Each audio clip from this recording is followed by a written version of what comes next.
కొన్నిసార్లు మనకు అనుకోవచ్చు, నా బ్రతుకు ఎందుకులే, నేను చచ్చిపోతే మేలు, నా బ్రతుకు ఎవరికి ఉపయోగం లేదు కదా, నా బ్రతుకు నాకే ఉపయోగం లేదు, చచ్చిపోతే మేలు అని ఈరోజు చాలా మంది అనుకుంటారేమో. ఒకే ఒక మాట చెప్తాను వినండి, రక్తం కార్చి ప్రాణం పెట్టి కొనుక్కున్నాడు నీ ప్రాణాన్ని.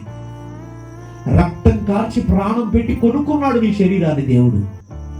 నువ్వు ఊరకనే 10th క్లాస్ ఫెయిల్ అయ్యావను, ఇంటర్మీడియట్ ఫెయిల్ అయ్యావను, లేదంటే తల్లిదండ్రులు ఒక మాట అన్నారను, లేదంటే భార్య ఒక మాట అన్నావు, లేదంటే భర్త ఒక మాట అన్నాడు, లేదంటే ఇరుపుల్లో ఒక మాట అన్నారు అని ఇలా చిన్న చిన్న కారణాలకి, లేదంటే కారణం ఏదైనప్పటికీ అయినా నీ శరీరాన్ని పాడు చేసుకోవడానికి కానీ, నీ జీవితాన్ని నాశనం చేసుకోవడానికి కానీ అసలు నీకు ఏ అధికారం లేదు.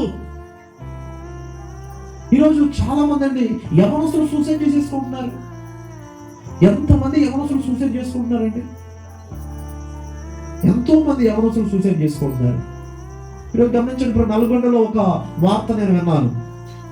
ప్రియుడు వద్దన్నాడని ఈ ప్రేమికురాలు ఆత్మహత్య. ఎవరండి? అవసరమా? వాడెవడో వద్దంటావేంటి? అసలు నీ జీవితాన్ని నువ్వు వద్దనుకోవడం ఏంటి? అసలు ఏమన్నా సంబంధం ఉందా? అసలుకి ఎంత పిచ్చి పట్టేస్తుందండి ఈనాటి యవనస్తులకి. ఎవరో వద్దన్నారని, ఎవరో కాదన్నారని, ఎవరో నో చెప్పారని అవసరమా?